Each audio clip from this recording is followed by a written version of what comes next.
mengukur semangat kalian nih. Nah, untuk mengukur semangat kalian, boleh nggak sih yang ada di sini semuanya untuk on cam? Jadi aku bisa tahu nih wajah-wajah antusias kalian, wajah-wajah semangat kalian, senyum-senyum kalian dalam mengikuti acara Martijar pada pagi hari ini. Boleh dong, ayo on cam.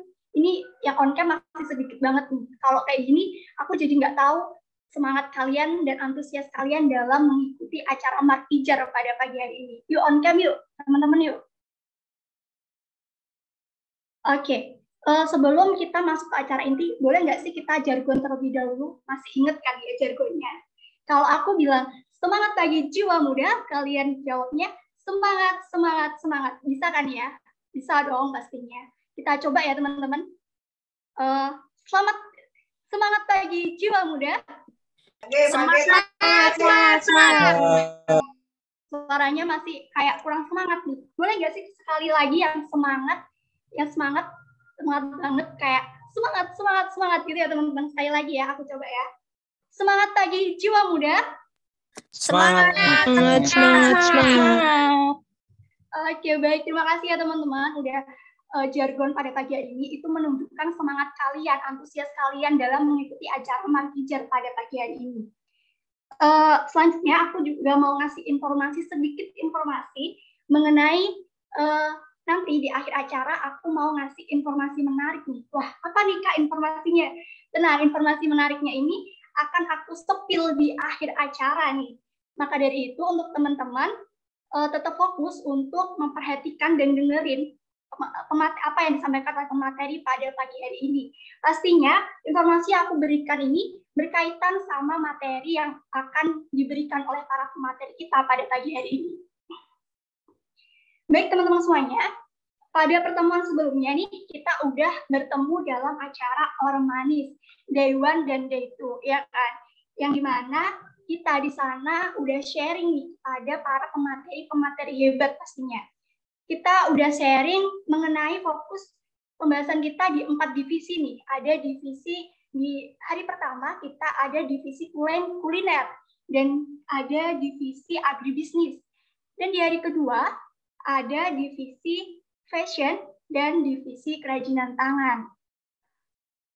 Nah, untuk acara pagi hari ini yaitu Martijar Mari Kita Belajar, kita juga menghadirkan pemateri-pemateri hebat. Nah, tadi namanya udah aku sepil nih, yang tidak lain adalah kakak-kakak pengurus KSKM tahun 2022. Nah, di mana nanti kakak-kakak kita ini akan berbagi ilmu dan training kepada kita untuk memperkenalkan pembuatan logo dan desain produk. Nah, yang pastinya ini sangat bermanfaat banget buat kita untuk merealisasikan ide-ide bisnis kita ke depannya. Baik teman-teman, aku akan memperkenalkan kakak pemateri kita.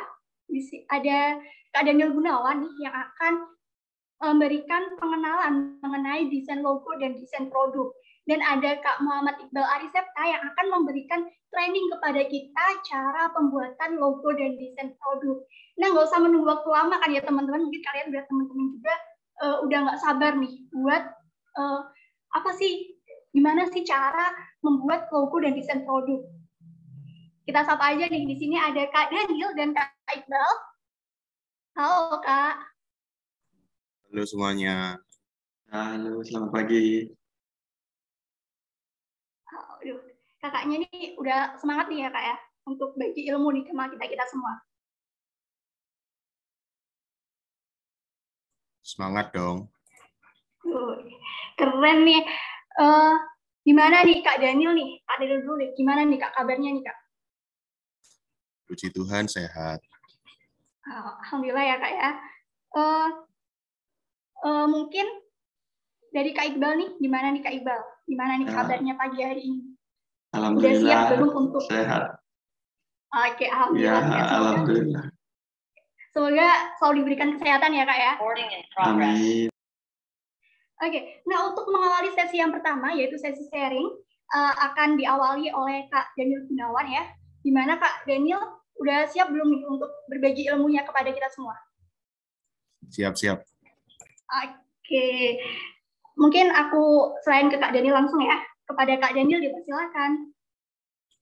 Oke, terima kasih Eka Navalia sebagai MC-nya ya. Sebelumnya, Assalamualaikum warahmatullahi wabarakatuh. Shalom, Om Swastiastu, Namo Buddhaya, salam kebajikan. Semangat bagi jiwa muda, semangat, semangat, semangat. Oke. Ada pepatah yang mengatakan tak kenal maka tak sayang, tapi ada juga yang mengatakan sudah lama kenal tapi nggak sayang-sayang, ya kan? Ya, bentar lagi bakalan di record tuh sama Infocom, dibuat live report.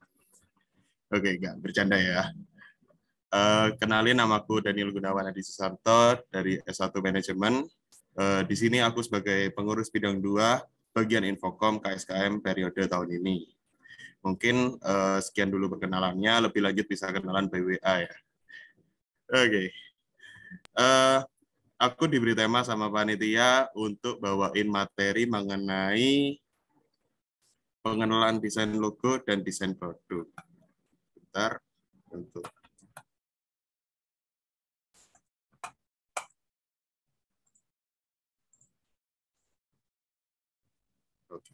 apa sudah terlihat?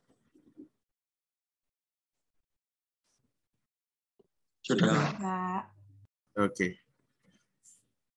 Lanjut untuk yang materi pertama itu pentingnya desain logo. Sebelum membahas lebih jauh ya, kita cari tahu dulu sih apa arti dari logo itu. Logo adalah sebuah gambar atau sketsa yang dalam pembuatannya mempunyai tujuan agar dapat mengenalkan sebuah brand, perusahaan, daerah, ataupun organisasi. Terus, apa logo itu sepenting itu? Jawabannya iya, logo itu sangat penting. Terus kenapa? Alasan yang pertama itu adalah logo menjadi sebuah identitas yang sangat penting keberadaannya. Kenapa? Karena dengan adanya sebuah logo, perusahaan atau bisnis nantinya akan dapat memberitahukan kepada pelanggannya mengenai identitas dari dirinya. Misalnya logo Starbucks nih. Orang manapun yang bawa kopi dalam wadah yang ada logo Starbucks-nya, pasti orang lain akan langsung mengenali kalau itu kopi dari Starbucks. Tapi jangan sampai gelasnya tok yang Starbucks ya. Tapi isinya kopi dari warung, 3.000-an paling. Nah, terus untuk yang kedua itu menjadi ikon dari sebuah brand produk. Kalian mungkin tahu ya logonya Xiaomi. Benda apapun yang murah dan kelihatan minimalis, kebanyakan ditaruh logo Xiaomi di online shop. Mulai dari gadget, alat tulis, bahkan sampai alat keperluan rumah tangga, sampai mungkin bahkan alat-alat yang nggak mungkin diproduksi oleh Xiaomi sendiri, itu ada logo Xiaomi-nya untuk membranding produk tersebut. Terus contoh lainnya itu brand speaker.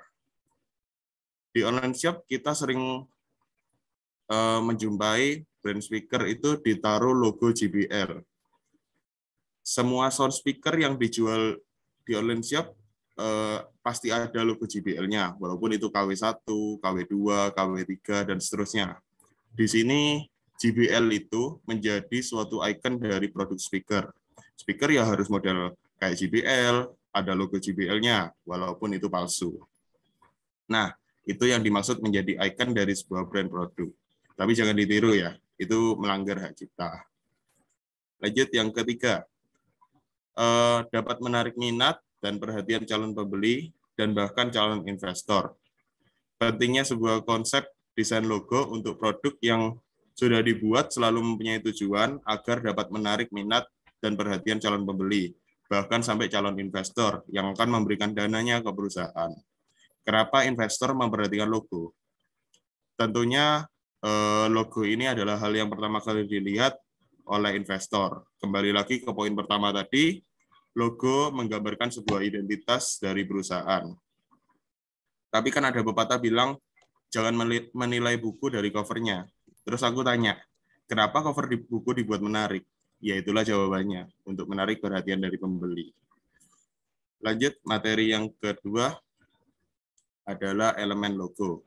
Elemen dari logo bisa dibedakan menjadi 4, yaitu elemen bentuk, warna, tipografi, dan ilustrasi. kita lihat satu persatu ya. Yang pertama, elemen bentuk. Elemen bentuk adalah salah satu elemen pembentuk logo yang dinamis sebagai penentu kekuatan dari sebuah logo. Bentuk logo diharapkan memiliki keunikan, bentuknya memiliki ciri khas tersendiri, berbeda dengan bentuk yang lain, menarik perhatian, mudah diingat, tidak membosankan, mudah dikenali, fleksibel, dan dapat menggambarkan maksud dari pembuatan logo itu. Contohnya ini. Kita nggak akan salah mengenali kan ini logonya apa. Ya, betul, Pertamina. Enggak dong. Ini logonya ROG yang unik dan terkesan tangguh dan menggambarkan gamers banget. Lanjut, yang kedua ada elemen warna. Elemen warna ini memberikan peranan yang cukup besar terhadap pembuatan logo. Karena warna dapat meningkatkan brand recognition atau brand awareness. Bagi yang nilai bahasa Inggrisnya agak so-so lah ya, itu artinya pengenalan merek atau kesadaran merek dari para pengguna dan dapat menjadi warna corporate dari brand tersebut. Percaya nggak kalau warna itu menentukan identitas tertentu? Coba kita tes ya. Tahu nggak ini warna dari logo apa? Yang tahu boleh on mic untuk jawab. Boleh dari AM ataupun pengurus.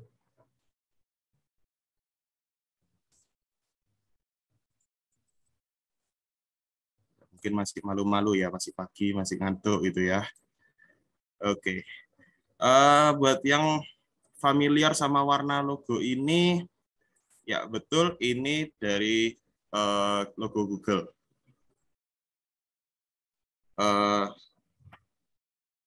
Terus lanjut, warna ini, mungkin ini familiar sama cewek-cewek ya. Ini brand fashion ternama dan sering dipakai untuk membranding dirinya sendiri gitu. Ada yang tahu? Mungkin tidak ada yang tahu ya. Ya, ini Gucci. Kebukti kalau warna logo itu menjadi sebuah identitas dari logo itu. Lanjut, materi tipografi. Tipografi merupakan aspek identitas yang secara langsung dikaitkan dengan merek yang diwakilinya. Masing-masing jenis huruf atau typeface membawa kepribadian dan emosinya sendiri.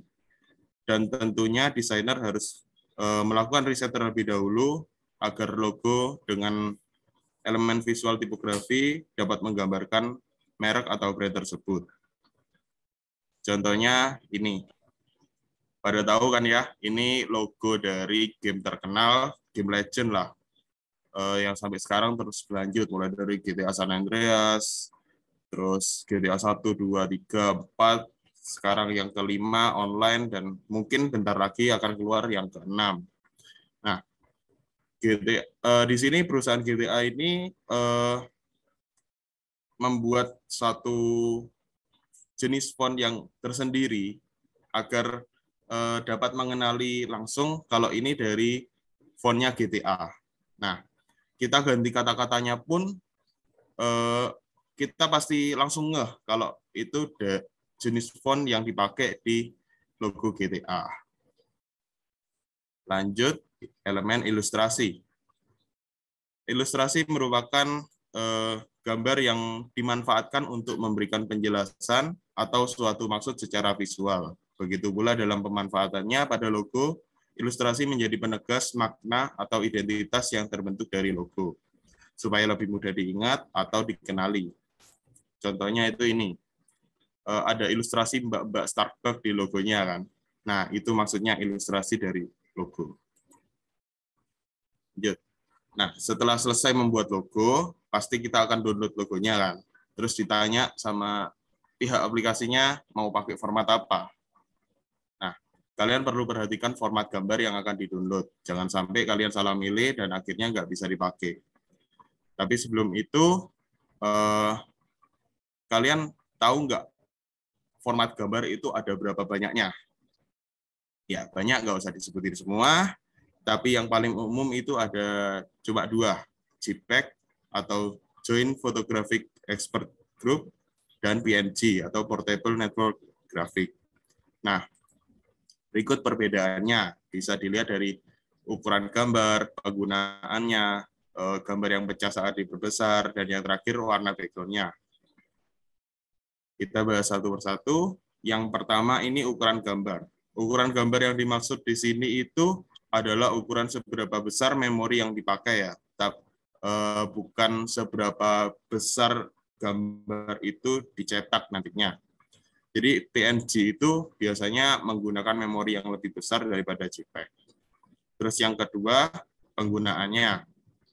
Biasanya format JPEG itu digunakan untuk file fotografi, sedangkan PNG biasanya digunakan untuk format logo. Jadi jangan salah format untuk download gambarnya ya. Lalu yang ketiga, gambar yang pecah saat diperbesar. Kalian tahu nggak sih kalau gambar itu terdiri dari piksel-piksel yang disusun. Jadi kalau semakin banyak jumlah pikselnya, maka semakin tajam juga gambar itu. Kalau semakin sedikit, ya kebalikannya. Semakin pecah juga kalau di zoom terus-terusan. Lalu selanjutnya adalah JPEG memiliki background berwarna, sedangkan PNG tidak, lebih ke transparan. Contohnya ini. Mungkin tak kasih waktu 1 menit ya untuk temuin perbedaannya. Kalau yang tahu bisa langsung on mic ya untuk jawab. Oke, teman-teman yang mungkin tahu nih apa perbedaan dari gambar yang udah di share screen. Boleh jawab ya, teman-teman? Mungkin masih ngantuk ya, Kak. Pagi dingin gitu. Yang JPEG agak sedikit blur, Kak. Kalau yang PNG ini lebih jelas. Oke, mantap. Terus yang lain? Masa nggak ada yang tahu ini? Oke, lanjut lah ya. Benar katanya Sulaiman tadi, untuk yang JPEG itu lebih blur ya daripada PNG. Bisa kita lihat dari lengkungan-lengkungannya ini. Di sini ini yang JPEG ini lebih kelihatan piksel-piksel ya. Sedangkan yang kanan, yang PNG ini lebih mulus dan lebih tajam. Nah, coba kalau kayak gini. Sudah kelihatan kan bedanya? Yaitu kalau yang JPEG tadi background-nya berwarna, sedangkan PNG transparan. Itu perbedaan yang paling mendasar loh. Oke, lanjut di prinsip desain logo. Prinsip utama dari desain logo ada 4, yaitu yang pertama keseimbangan, penekanan, irama, dan kesatuan. Kita bahas satu persatu. Untuk yang pertama ada keseimbangan. Ada 2 pendekatan dasar untuk menyeimbangkan. Yang pertama adalah keseimbangan simetris. Keseimbangan simetris ini adalah bentuk keseimbangan yang merata antara kiri dan kanan logo. Keseimbangan ini bisa jadi kekuatan dan stabilitas logo, tapi tidak semua logo bisa menggunakan keseimbangan jenis ini ya. Contoh dari keseimbangan jenis ini, ya balik lagi di logo Starbucks ini. Di logo mbak-mbaknya, ilustrasinya itu, antara sisi kanan sama sisi kiri itu seimbang dan sama persis ya. Nah, itu yang dimaksud keseimbangan simetris. Lalu yang kedua ada keseimbangan asimetris, yang merupakan pengaturan yang berbeda antara kanan dan kirinya. Intinya gitu aja. Unsur yang menyeimbangkan itu ada warna, nilai, ukuran, bentuk, dan tekstur. Contohnya logo ini, logo Apple tadi, antara kanan sama kiri itu kan nggak sama persis ya. Yang kanan itu ada seperti kecokotnya itu, apel kecokot itu, terus di atas itu ada mirip daun yang mengarah ke kanan, sedangkan nggak ada yang mengarah ke kiri. Kalau ada yang mengarah ke kiri, itu jelas KW. Oke. Itu yang dimaksud keseimbangan asimetris. Lalu poin yang kedua itu ada penekanan, yang mendapat perhatian pertama atau center of interest dari suatu logo. Tata letak dari objek merupakan bagian yang penting dalam logo dan dibuat supaya menarik perhatian orang yang melihatnya. Dalam logo harus ditentukan dulu apa yang harus dijadikan sebuah perhatian pertama dari orang yang akan melihat logo ini. Contohnya logo ini, Honda. Orang akan langsung lihat tulisan Honda terlebih dahulu daripada The Power of Dreams. Kenapa? Karena logo Honda dibuat lebih besar dan berwarna merah sehingga lebih mudah dilihat daripada yang bawahnya. Poin yang ketiga, irama. Irama atau ritme adalah pola berulang yang dibuat oleh unsur-unsur yang berbeda. Dalam logo biasanya ada dua jenis irama ya, yaitu pengulangan atau mengulangi unsur-unsur serupa dalam cara yang konsisten, dan variasi, perubahan dalam bentuk, ukuran, posisi, atau elemen. Keduanya ini adalah kunci untuk visualisasi irama. Contohnya itu di logo ini, logo Spotify. Di logo ini ada 3 lengkungan yang sama persis, yang bisa dibilang ini adalah pengulangan. Tapi juga bisa dibilang variasi karena ukurannya berbeda-beda. Mulai dari yang atas ini yang paling besar, terus ke bawah lebih kecil, ke bawah lebih kecil lagi. Itu yang divariasi. Lanjut, kesatuan. Kesatuan dalam logo membuat semua elemen yang digunakan bisa bersatu dan terlihat saling mengisi dengan cara menyatukan semua elemen dengan elemen lainnya. Bisa menggunakan bentuk frame atau sebagainya. Contohnya logo kampus kita ini yang menggunakan bingkai segi 5 sebagai penyatu semua elemen yang ada di dalamnya. Oke. Lanjut ke tipografi. Tipografi dalam sebuah desain produk harus memperhatikan beberapa hal, seperti yang pertama, pertimbangkan konteks dan konsumen, yang merupakan hal penting untuk dipertimbangkan karena dalam pembuatan logo yang menggunakan tipografi perlu diketahui konteksnya dan siapa saja konsumennya. Font visual akan mempengaruhi kesan pertama dari suatu produk. Contohnya logo ini. Nah, logo e-sport ini nggak mungkin kan jenis fontnya itu dipakai di logo pemerintahan atau perusahaan yang bergerak di bidang mebel atau bahkan pertanian. Begitu juga sebaliknya. Nah, untuk selanjutnya itu ada poin nyambung ke yang tadi ya, pilih font yang cocok untuk semua ukuran.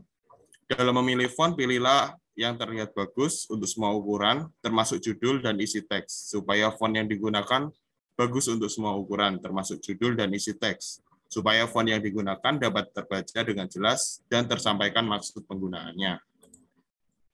Lanjut, yang ketiga adalah perhatikan white space. White space ini mempengaruhi tingkat keterbacaan tulisan, karena jika terlalu banyak white space atau space kosong, maka akan terbuang percuma di desain logo. Mungkin tadi sempat aku singgung mengenai psikologi font ya. Kalian tahu nggak sih kalau psikologi font itu psikologi utamanya ya mempengaruhi mental dan ketertarikan manusia. Itu pun berlaku di jenis font yang akan digunakan saat membuat logo. Di sini ada 5 jenis saja yang aku bahas karena 5 jenis ini yang paling umum dipakai di penulisan logo. Yang pertama serif, script, slab serif, sans serif, dan dekoratif. Mereka memiliki karakteristik masing-masing. Seperti yang pertama, serif ini jenis font yang memiliki karakteristik garis kecil sebagai hiasan. Jenis font serif ini yang paling umum ya, itu ada Times New Roman, Georgia, dan Garamond. Serif ini lebih bersifat klasik dan mapan, melambangkan kepercayaan dan juga kehormatan. Font ini cocok untuk menunjukkan perusahaan agar terkesan mapan dan lebih formal sih. Serif sering digunakan untuk situasi yang formal atau bagi perusahaan yang ingin membangun brand awareness. Seringkali tipe serif ini ideal untuk perusahaan keuangan, akademisi, broadcasting, dan editorial.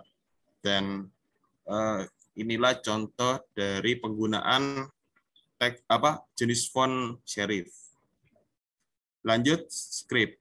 Script ini dibuat mirip seperti tulisan tangan. Biasanya digunakan untuk judul, tapi bukan untuk suatu teks yang panjang ya. Karena jenis font ini antara lain Lucida Script, Lobster, dan Savino.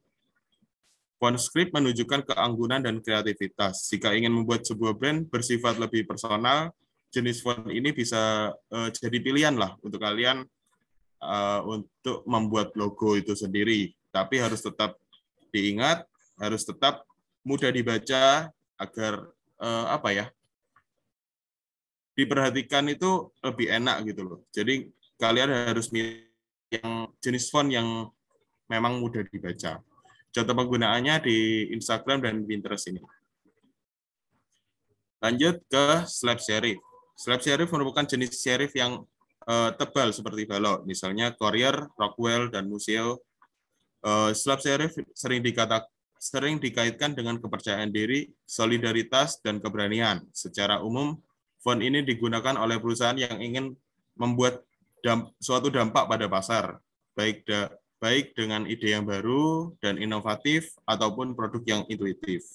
Mereka sering digunakan oleh merek mobil ya, dan teknologi yang sering memasang kepercayaan pada pelanggannya sambil memamerkan beberapa kreativitas modern. Contohnya di logo I Love New York ini. Menggambarkan solidaritas dari mungkin warganya ya, warga New York sendiri. Lanjut, sans serif. Pasti tahu lah ya logo-logo ini, logo-logo yang brand-brand ternama ini, Google, Microsoft, Skype, dan Evian. Nah, jenis font sans serif memiliki variasi garis yang sedikit lebar daripada serif. Contoh jenis fontnya adalah Helvetica, Arial, Century Gothic. Jenis sans serif terlihat lebih bersih, modern, dan menarik. Sering digunakan oleh merek-merek yang ingin menunjukkan sifat jujur, sederhana, dan tanpa basa-basi. Ketika ditempatkan ke tipografi dalam desain logo, sans serif dapat mewakili perasaan kepekaan terhadap suatu hal. Seringkali jenis font ini ditemukan di merek pakaian, perusahaan teknologi, dan bisnis yang berfokus pada gagasan masa depan. Lalu terakhir, dekoratif. Font dekoratif ini cukup unik ya, bahkan terkadang sering digunakan sesuai kebutuhan brand atau logo tersebut. Contohnya ini, Disney dan ROG. Mereka ini biasanya, brand-brand ini ya, itu membuat suatu jenis font tersendiri yang dipakai oleh mereka sendiri. Jadi cukup unik karena memang mereka yang pakai, dan orang lain kalau pakai ya bakalan langsung ngeh kalau itu dari fontnya ROG, fontnya Disney, mungkin GTA tadi ya juga termasuk di dekoratif ini. Lanjut. Pentingnya desain produk. Tujuan dari desain produk adalah untuk menciptakan produk baru untuk dijual oleh suatu perusahaan atau bisnis kepada pelanggannya. Sebuah proses yang sangat luas, efektif, dan melalui pengembangan ide untuk mengarahkan pada pembuatan produk baru.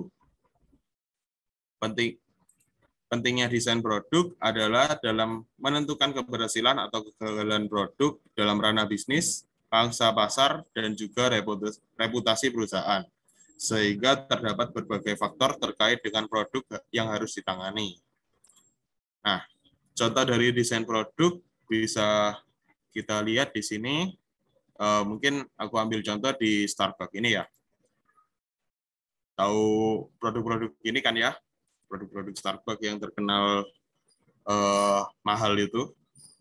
Nah, di setiap produk Starbucks ini ada kesamaannya, yaitu adanya logo yang terpasang di setiap kemasan yang menandakan produk itu milik perusahaan Starbucks. Selain itu, mereka pasti memiliki kesamaan elemen atau bisa dibilang ada keseimbangan dalam tiap produknya. Nggak mungkin kan Starbucks yang terkenal enak sama mahal itu akan mengeluarkan produk baru yang nggak enak tapi mahal. Oh ya, sorry, mahal itu relatif. Oke, nah mereka pasti terus mengimbangi cita rasa dari produk satu ke produk lainnya. biar nggak ada jurang keseimbangan antara produk itu. Begitu juga produk yang selanjutnya, janji jiwa. Oke. Tapi dalam kasus ini, di perusahaan janji jiwa ini, ada satu yang menarik. Itu coba lihat di kemasan tos dari janji jiwa, yaitu jiwa tos. Mereka nggak pakai nggak pakai logo janji jiwa yang ada di kiri itu di kemasan mereka, tapi mereka punya branding sendiri, yaitu jiwa tos. Kenapa berbeda sama yang aku bicarakan tadi di Starbucks? Ya, memang nggak semua produk dari perusahaan itu harus memakai logo dari perusahaan itu. Kadang-kadang juga ada kasus yang seperti ini. Nah, tanpa dikasih logo yang sama pun, kita tahu bahwa Jiwa Tos ini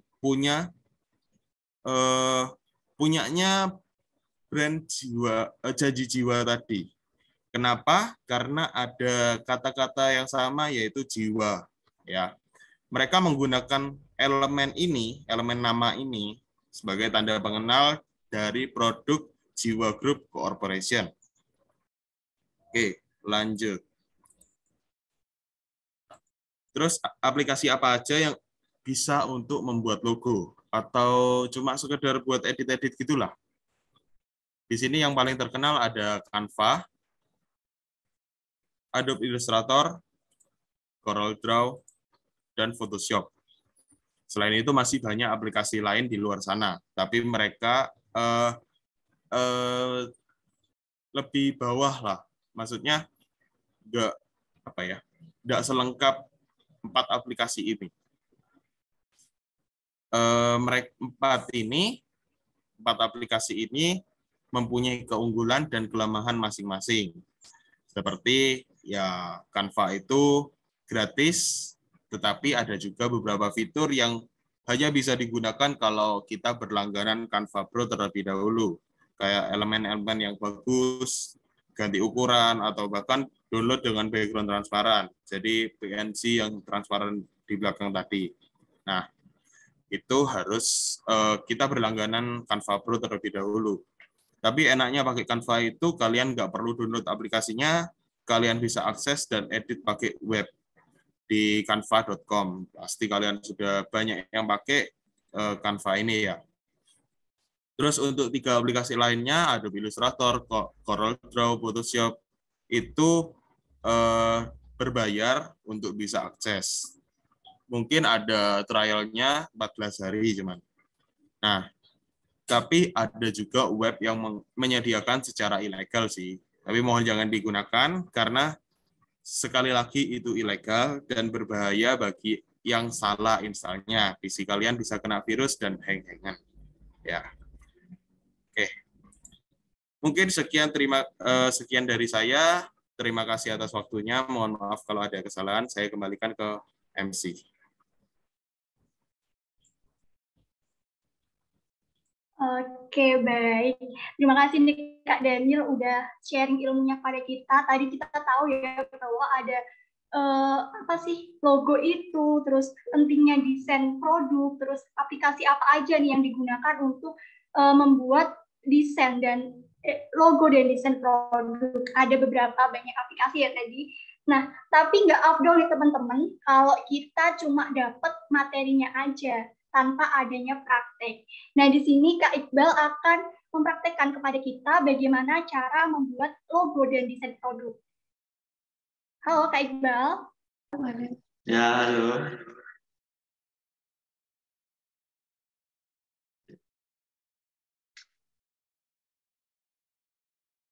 Gimana nih Kak, udah siap belum untuk memberikan training kepada kita cara untuk membuat logo dan desain produk? Ya, tentunya sudah siap dong. Ya. Oke, baik. Bisa dimulai sekarang, Kak? Oh, bisa. Oke, aku silakan Kak Iqbal ya. Pada Kak Iqbal dipersilakan. Oke.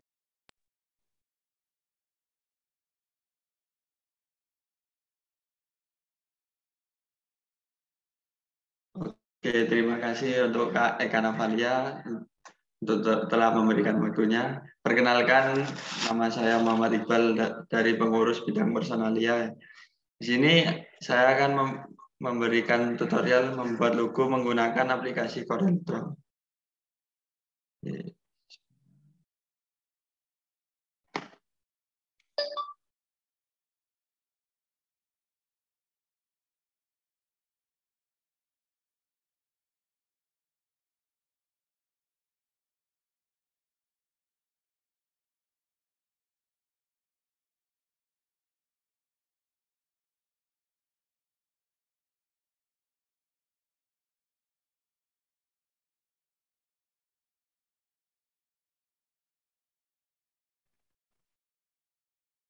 Oke, di sini kan kita sudah membuka CorelDRAW.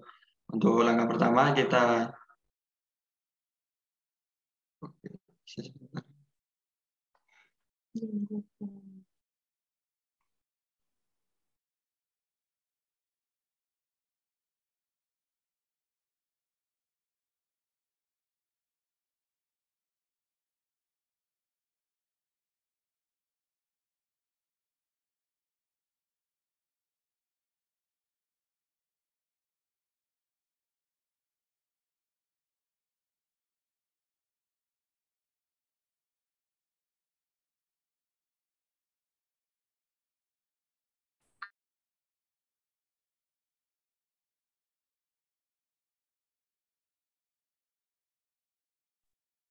Oke, di sini kita klik icon di pojok atas untuk membuka worksheet baru.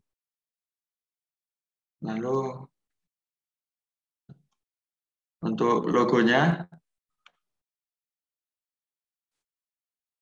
contoh logonya seperti ini.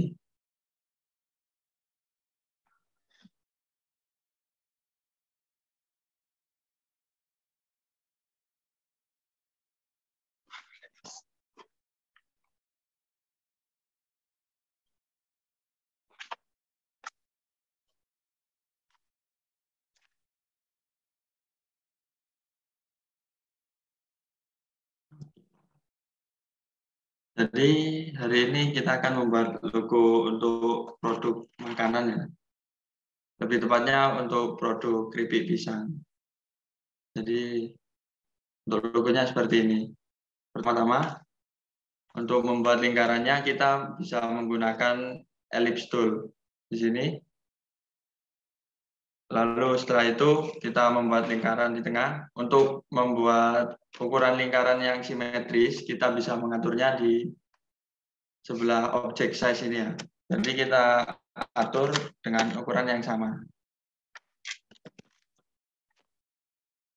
Untuk di sini kita menggunakan 80 mm dan kita bisa perbesar sesuai keinginan kita. Selanjutnya, kita memilih ketebalan dari garisnya. Di sini untuk struktur yang lebih tebal kita menggunakan 3 mm untuk ukuran garis tepinya. Lalu setelah itu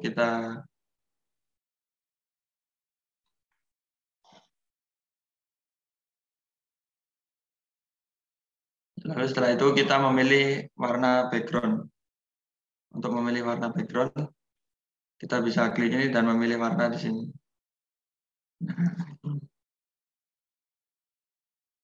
Untuk warna yang lebih banyak, kita bisa menggunakan di sini ada menu color palette.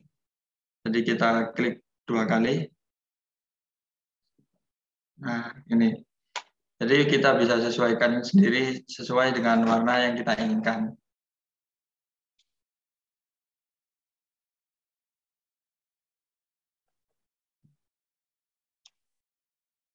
Setelah itu kita import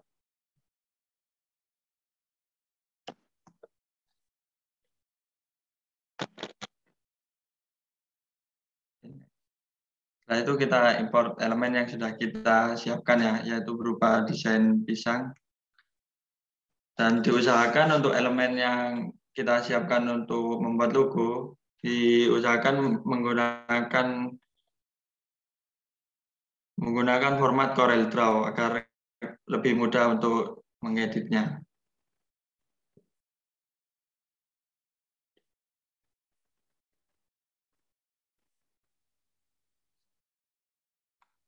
Nah, di sini kita bisa mengcopy.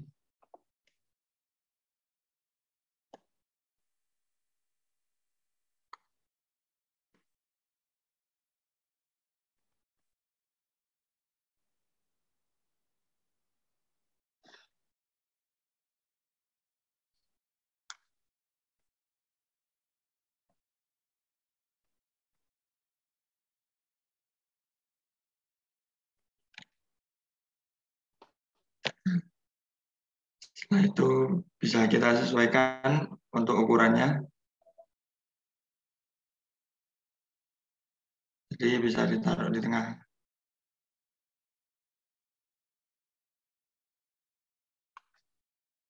Lalu untuk membuat duplikatnya kita bisa menduplikat dengan cara mengklik kanan.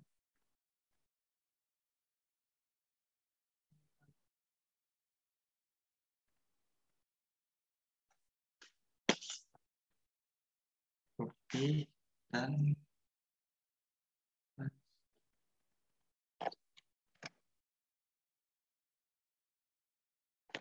sini kita bisa membalikkan posisi dari elemen yang sudah kita pilih ya. Jadi di sini ada menu. Nah, kita balikkan.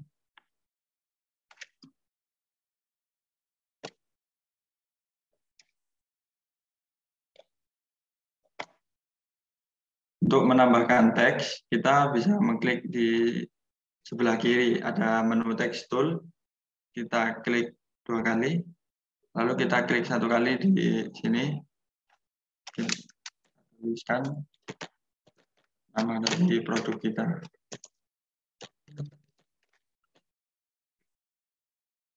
Nah, itu kita seleksi dari semua teks yang ada, lalu kita pilih font yang sesuai dengan keinginan kita. Nah, itu ukurannya kita sesuaikan dan kita bisa menyesuaikan warna dari teks ini menggunakan color palette yang tadi. Nah, jadi kita bisa milih warna apapun yang sesuai. Jadi di sini saya mau memilih warna coklat ya, karena agar senada dengan background-nya.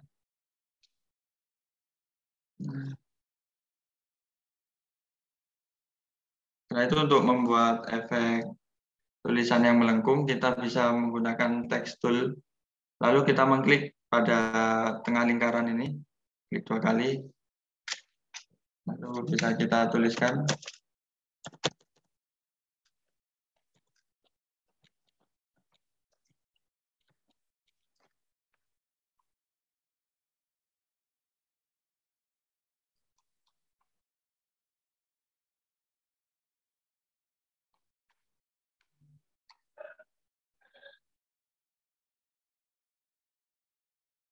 Sini kita bisa memindahnya sesuai dengan letak yang kita inginkan. Lalu kita bisa mengubah font agar sama dengan font yang telah digunakan di atas. Oke. Sekarang untuk logonya sendiri sudah jadi ya. Lalu lanjut ke tutorial membuat desain untuk produk.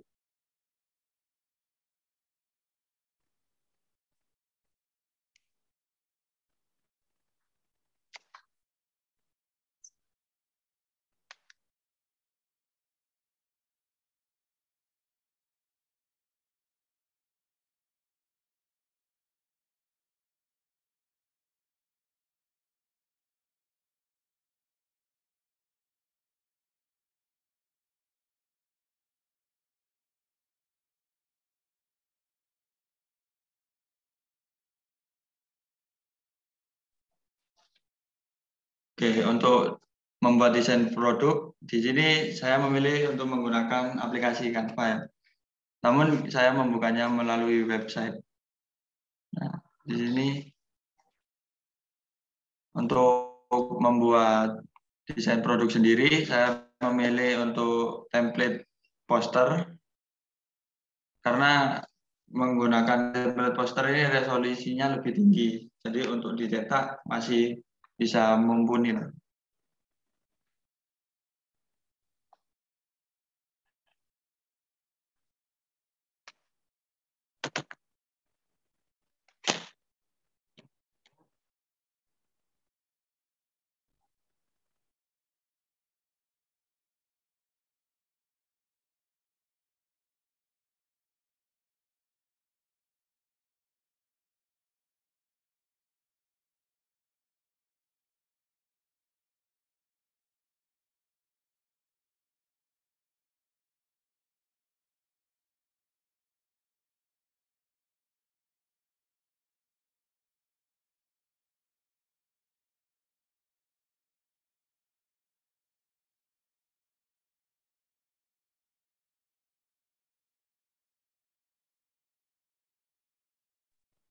Oke, setelah terbuka aplikasi Canva, kita bisa mengubah background dari posternya menggunakan menu di pojok kiri.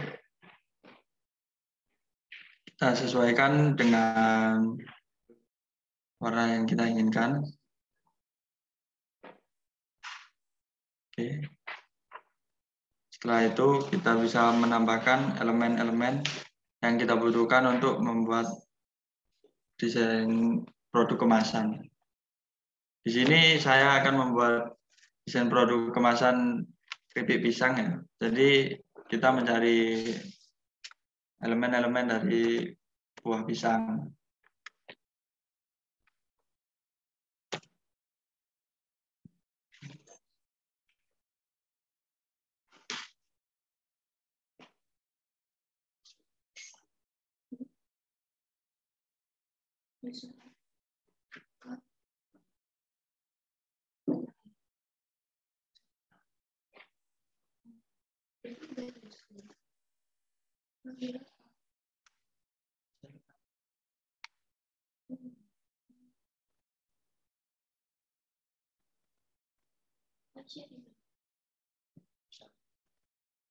Oke, setelah elemen yang kita tambahkan telah muncul, kita bisa balikkan elemen tersebut menggunakan menu balik ini. Jadi kita bisa memilih untuk membalikkan secara horizontal maupun vertikal. Jadi kita sesuaikan sendiri ukuran dan posisinya. Setelah itu kita bisa menambahkan elemen-elemen pendukung lainnya di coklat.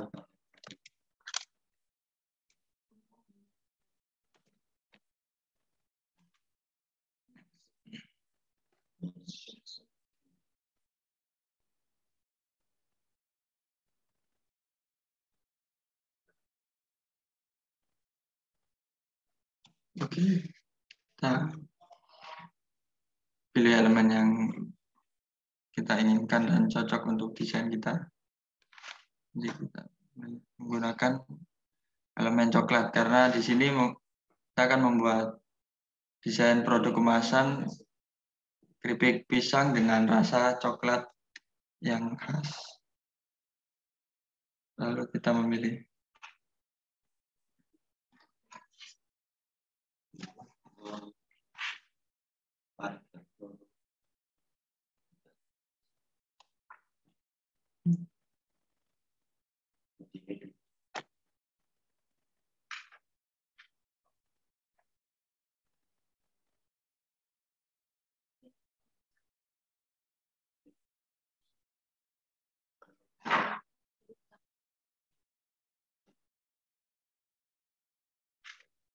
sesuaikan lagi ukurannya. Kenapa?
Oke,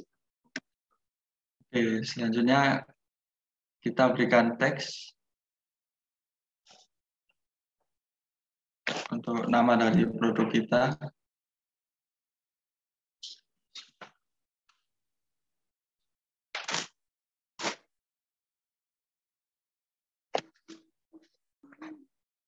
Ini bisa kita klik tambahkan judul. Kita sedikit besarkan agar mudah terlihat.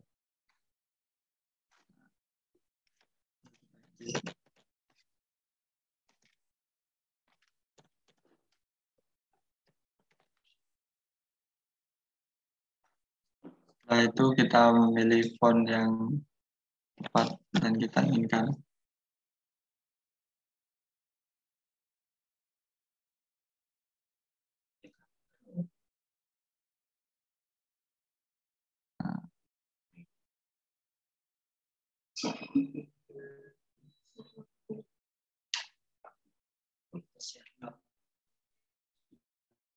Kita sesuaikan untuk jarak antar baris dan hurufnya agar tidak terlalu renggang. Itu kita sesuaikan lagi posisinya.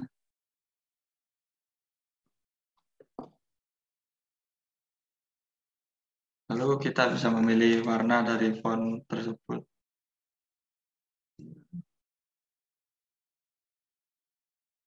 Oke, selanjutnya kita akan menambahkan elemen-elemen pendukung seperti elemen-elemen dari daun atau coklat dan pisang yang lainnya. Tambahan.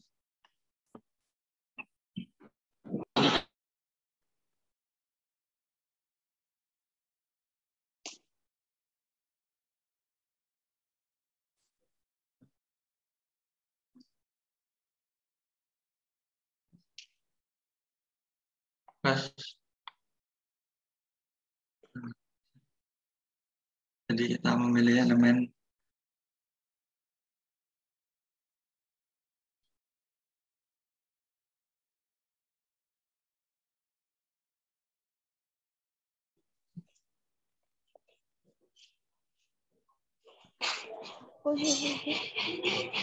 setelah itu kita bisa sesuaikan untuk ukuran dan posisinya. Lon, keren. Enggak mau, Mbak.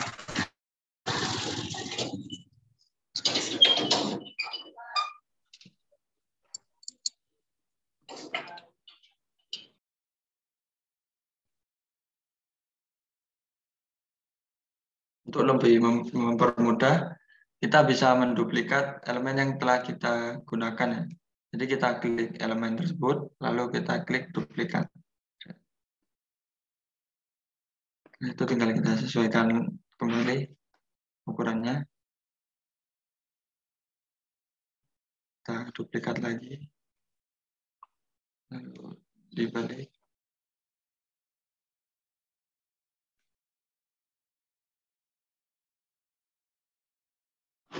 Oke.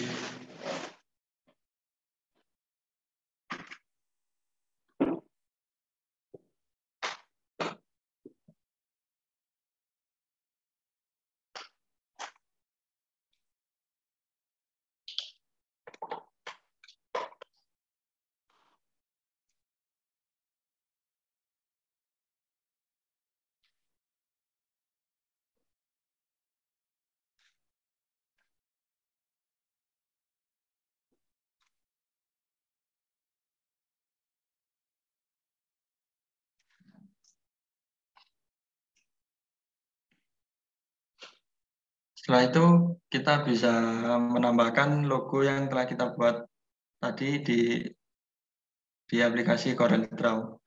Jadi untuk menyimpannya, kita bisa klik file, pilih ekspor.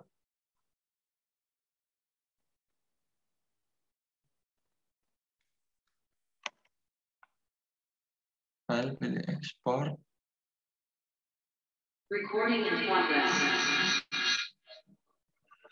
Nah, di sini kita bisa memilih format filenya. Untuk mengekspor logo, saya sarankan untuk menggunakan PNG karena kualitasnya lebih jelas dan tidak memiliki background. Jadi bisa langsung digunakan kepada desain produk. Jadi kita bisa memilih unggahan,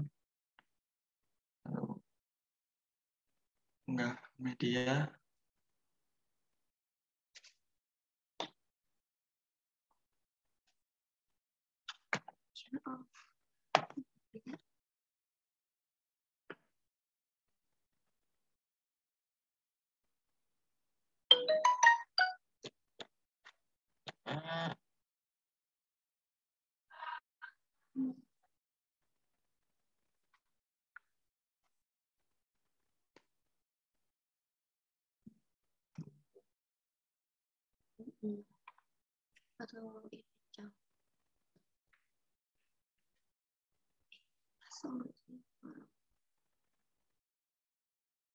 Oke, setelah proses mengunggah selesai, kita bisa menggunakan logo yang telah kita buat menggunakan CorelDRAW. Jadi kita sesuaikan posisi yang kita inginkan di sini.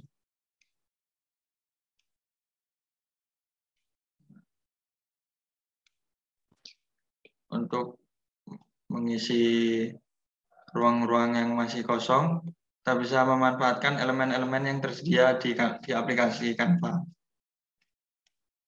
Jadi kita bisa mencari elemen-elemen yang dapat mengisi ruang-ruang kosong tersebut, namun tidak terlalu mencolok, sehingga tidak menutupi pesan dari desain kemasan yang sudah ada.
Lalu kita mencari elemen lain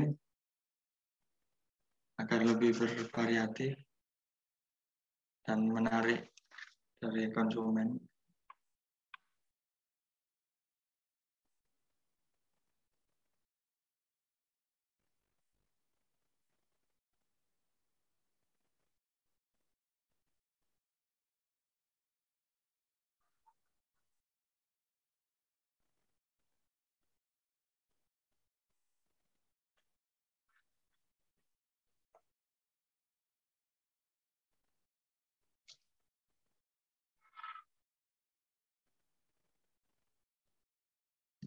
Kita bisa menyesuaikan warna dari elemen tersebut di menu warna sebelah kiri.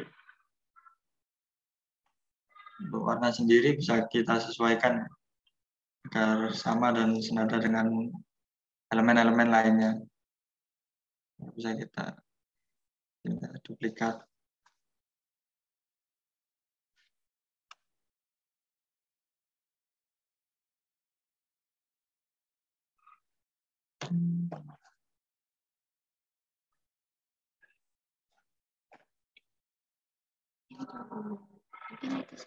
Oke, karena di sini desainnya sudah selesai ya, dan mungkin seperti ini saja. Kita bisa menyimpan desain yang telah kita buat di menu bagikan ini, lalu unduh.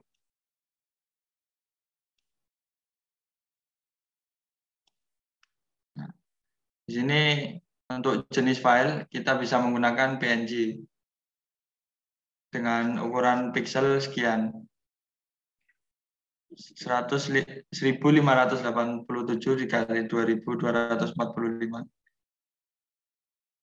Jadi kita langsung klik unduh.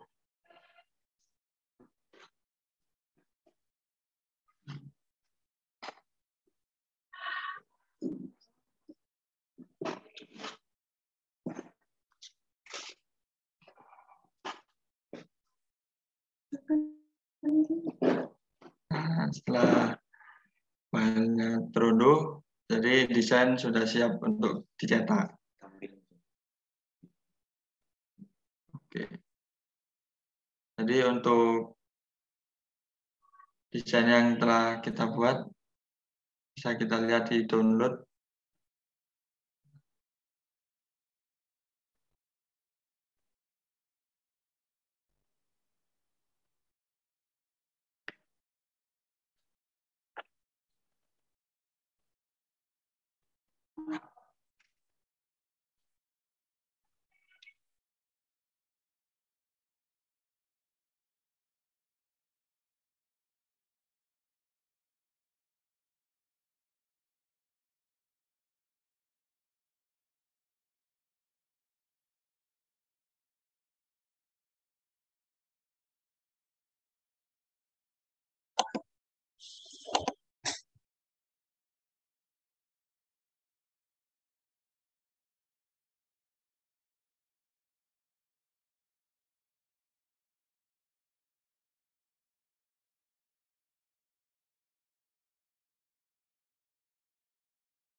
Oke, jadi ini hasil dari desain kita yang barusan menggunakan aplikasi Canva dan disimpan dengan format PNG. Mungkin cukup sekian dari saya. Terima kasih untuk waktunya kepada Kakak MC. Wassalamualaikum warahmatullahi wabarakatuh. Waalaikumsalam warahmatullahi wabarakatuh. Terima kasih Kak Iqbal udah memberikan ilmu kepada kita cara pembuatan logo dan desain produk nih. Nah, tadi udah dapat materi, udah dapat training. Bagi teman-teman yang mungkin belum paham dan bingung nih mengenai penjelasan dari Kak Daniel maupun Kak Iqbal, boleh banget ditanyakan pada sesi ini, yaitu sesi diskusi. Nanti teman-teman bisa raise hand, lalu open mic, bisa on cam juga ya teman-teman, untuk menyampaikan pertanyaannya. Dimulai dari sekarang teman-teman bisa langsung raise hand nih yang mau bertanya.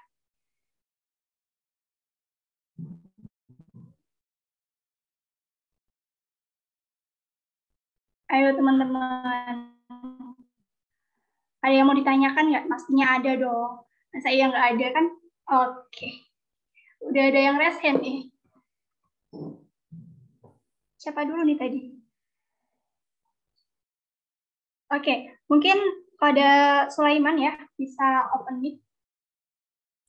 Baik, terima kasih Kak MC. Saya ada dua pertanyaan. Yang pertama itu, mengapa logo-logo itu bagi orang awam itu harganya relatif mahal? Kalau kita lihat seperti logo Xiaomi misalnya, kan hanya mengganti pinggiran logonya saja. Mengapa harganya itu sampai miliaran? Dan pertanyaan yang kedua, apa yang menjadi kesulitan yang biasanya ditemui oleh desainer untuk membuat sebuah logo ataupun desain produk? Terima kasih. Oke, baik. Terima kasih. Mungkin dari Kak Daniel nih, bisa jawab pertanyaannya nih, Kak. Pertanyaan dari Sulaiman. Oke, terima kasih Kak Eka. Mungkin aku menjawab yang pertama dulu ya. Kenapa logo itu mahal? Bisa dibilang logo itu kan tadi kan udah aku jelasin kalau logo itu menjadi sebuah identitas perusahaan. Nah, kenapa jadi mahal? Ya karena dalam logo itu menganut identitas itu. Jadi intinya identitas itulah yang membuat mahal itu. Selain itu juga kita bisa lihat dari kualitasnya ya, kualitas desainer logo yang memang sudah terkenal itu pasti lebih mahal daripada ya yang baru-baru belajar gitu. Itu sih. Kalau pertanyaan kedua tadi bisa minta tolong dijelasin lagi. Untuk pertanyaan yang kedua yaitu apa yang menjadi kesulitan desainer dalam membuat suatu logo ataupun desain produk? Oke, makasih Sulaiman. Kesulitan desainer dalam membuat logo ya. Yang pertama itu pastinya idenya ya. Ide terus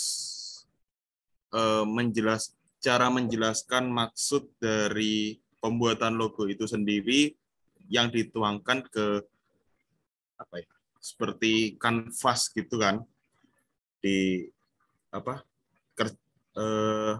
lembar kerjanya lah istilahnya. Nah itu yang membuat sulit. Yang pertama itu. Kedua mungkin pemilihan warna seperti itu, terus elemen-elemen yang ada di dalamnya, dan ya menentukan apa ya, menentukan elemennya sih menurutku yang susah. Kayak kita harus menentukan tipografi, warna, bentuk itu ya kita harus pandai-pandai apa ya supaya logo itu bisa selaras sama maksud dan tujuan kita membuat logo itu. Itu Sulaiman. Mungkin izin menambahkan ya. Untuk kesulitannya sendiri dalam membuat logo itu lebih banyak untuk pemilihan ide dan referensi kalau menurutku. Karena logo kan mempresentasikan dari perusahaan atau apa namanya, lembaga tertentu, dan itu memang harus dibuat dengan filosofi-filosofi yang memang menunjukkan apa yang perusahaan itu miliki. Seperti halnya untuk membuat logo makanan, biasanya logo-logo pada perusahaan makanan itu menggunakan bentuk-bentuk yang menunjukkan kalau perusahaan itu menjual barang berupa makanan. Jadi nggak mungkin kalau ada perusahaan makanan dengan menggunakan logo yang berbentuk kayak baterai gitu, itu kan nggak mungkin. Jadi kesimpulannya ya mencari ide dan arti logo tersebut.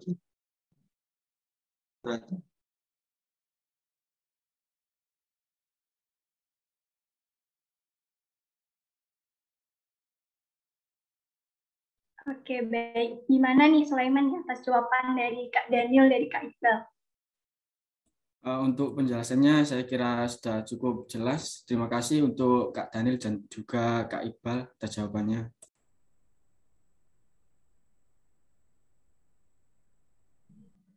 Oke, baik.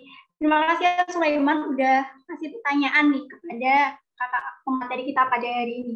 Nah, selanjutnya ini ada Cut Septiana, bisa on mic untuk menyampaikan pertanyaannya. Assalamualaikum warahmatullahi wabarakatuh. Perkenalkan, nama saya Cut Septiana Nurulaili. Saya ingin bertanya nih kepada kakak, dari beberapa aplikasi yang telah disebutkan tadi, apakah ada tingkatan di dalam penggunaannya, Kak? Misal itu untuk yang pemula itu baru ingin memulai lebih baik itu menggunakan Canva atau Corel Draw gitu, Kak. Terima kasih. Oke, makasih ya pertanyaannya. Tanya boleh di chat, boleh ditulis di kolom chat ya. Oke, mungkin dari Kak Iqbal dulu nih bisa jawab.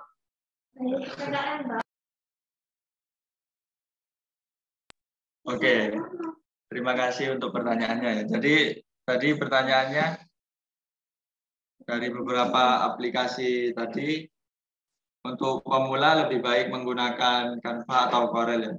Kalau menurut saya sendiri, untuk pemula lebih baik menggunakan Canva. Karena di Canva sudah tersedia template-template dan elemen-elemen yang bisa kita gunakan untuk belajar mendesain. Dan menurut saya sendiri untuk menggunakan Corel itu sedikit lebih rumit karena biasanya banyak tools-tools atau alat-alat yang kita menggambar manual. Jadi sedikit lebih rumit Corel. Untuk pemula lebih disarankan untuk menggunakan Canva.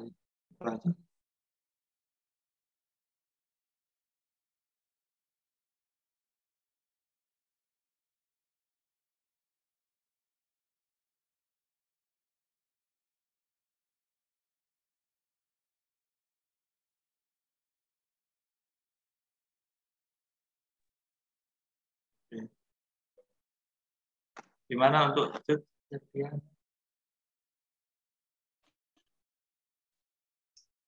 Iya, Kak. Sudah cukup jelas. Terima kasih. Sama-sama.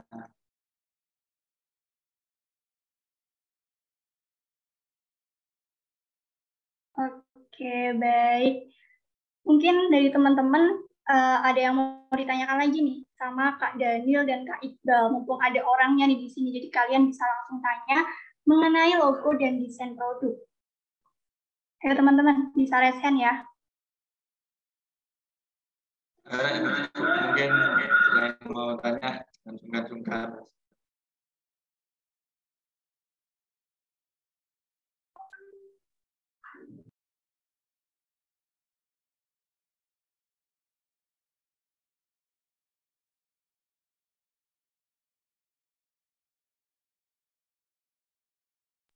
Oke, baik.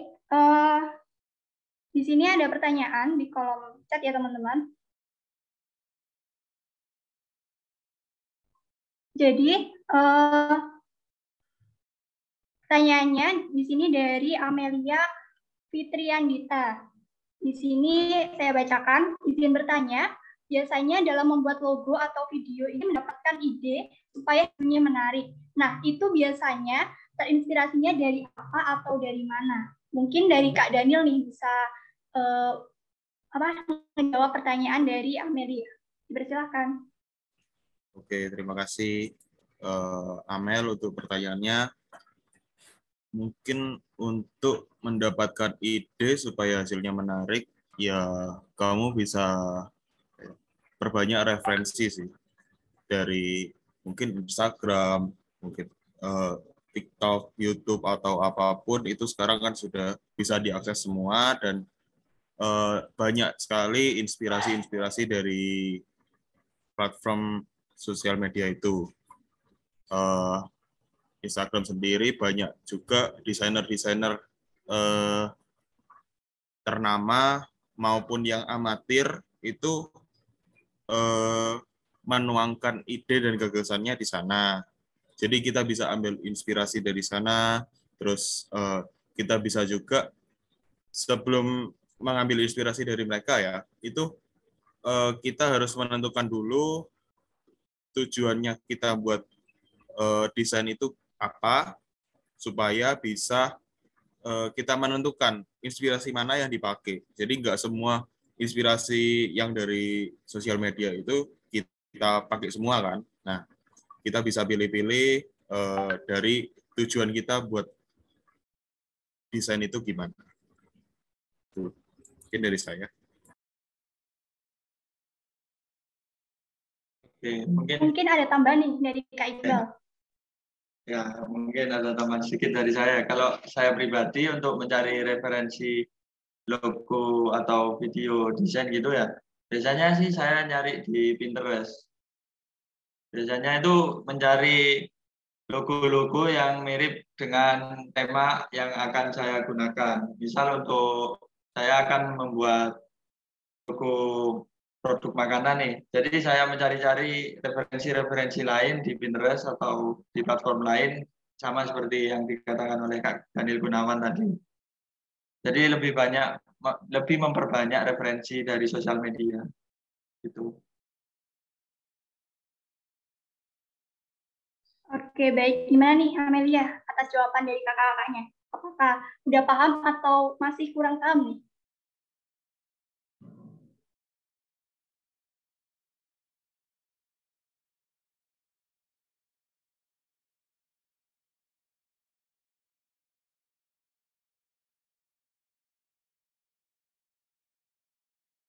Oke, baik. Ada lagi Kak teman-teman yang mau bertanya nih pada Kak Daniel atau Kak Iqbal? Ada lagi nggak teman-teman? Masih ada waktu nih buat sesi diskusi, masih ada waktu buat tanya-tanya, sharing-sharing mengenai logo maupun desain produk.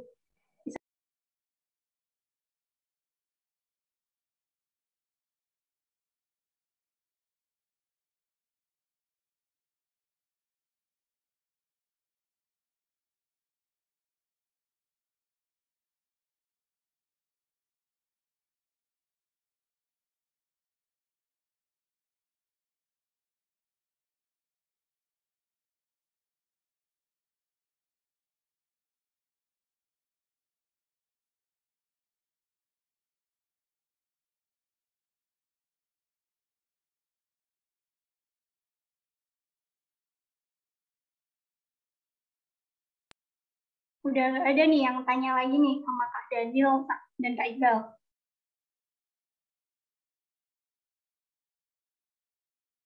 Oke, mungkin udah cukup ya yang tanya dari Kak Daniel, atau Kak Iqbal. Oke, baik teman-teman. Terima kasih nih aku ucapin terima kasih banyak pada Kak Daniel maupun Kak Iqbal udah ngeluangin waktunya buat berbagi ilmu pada kita semua mengenai logo maupun desain produk. Pasti ilmunya ini sangat bermanfaat sekali ya buat kita, di mana untuk menginspirasi kita untuk tetap semangat berwirausaha di usia muda. Dan karena terbatas waktu juga dan udah nggak ada pertanyaan lagi dari teman-teman, mungkin acara Markijar ini kita cukupkan sampai di sini. Dan semoga kita dapat bertemu langsung nih teman-teman dalam acara-acara KSKM lainnya yang pastinya tambah seru-seru. Oke, tadi di awal aku udah ngasih informasi nih bahwa akan nge-spill informasi menarik yang udah aku bilang di awal tadi nih. Apa nih Kak informasinya? Jadi informasinya ini adalah kita dari kakak-kakak panitia akan ngadain giveaway nih. Waduh, apa nih Kak giveaway-nya? Menarik ya sih teman-teman, kita dari kakak-kakak panitia ngadain giveaway nih. Nah, untuk dapat giveaway itu pasti nggak cuma-cuma dong teman-teman. Jadi kita harus ngelakuin sesuatu nih buat dapetin giveaway itu. Nah, jadi teman-teman nanti untuk dapetin giveaway itu, teman-teman harus buat desain produk nih. Nah, jadi setiap divisi harus mendelegasikan minimal 3 anak dan maksimal 5 anak untuk ikut giveaway ini untuk membuat desain produk. Nah, nanti ini ada deadline-nya teman-teman. Deadline-nya itu tanggal 14 Juli tahun 2022 pastinya. Jadi jangan lupa ya teman-teman untuk mengikuti giveaway ini. Mungkin nanti informasi lebih lanjut akan diinformasikan lewat grup ya teman-teman. Dan jangan lupa untuk ikut dan mendelegasikan anak untuk setiap divisinya. Ditunggu ya teman-teman. Siapa tahu di antara kalian semua ini beruntung untuk dapetin giveaway-nya. Lumayan kan teman-teman, dapet giveaway cuma dari membuat desain produk ya kan. Oke, baik, tetap semangat ya teman-teman untuk membuat desain produk semenarik mungkin. Siapa tahu nanti akan diambil 2 orang dengan desain produk yang bagus dan menarik, akan dapat giveaway dari kakak-kakak panitia. Oke, teman-teman yang berbahagia, sampailah kita di penghujung acara. Marilah kita tutup acara ini dengan bacaan hamdalah bersama-sama. Alhamdulillahirabbil alamin. Sebelum menutup acara, kita ada sesi dokumentasi nih teman-teman. Bagi teman-teman yang belum on cam, boleh banget buat on cam terlebih dahulu. Ayo teman-teman yang belum on cam nih, bisa on cam ya. Kita ada sesi dokumentasi. Masih banyak yang off cam nih. Kalau dokumentasinya gimana nih kalau banyak yang off cam? Nggak bisa menunjukkan ekspresi terbaiknya, senyum terbaiknya nih. Ayo teman-teman.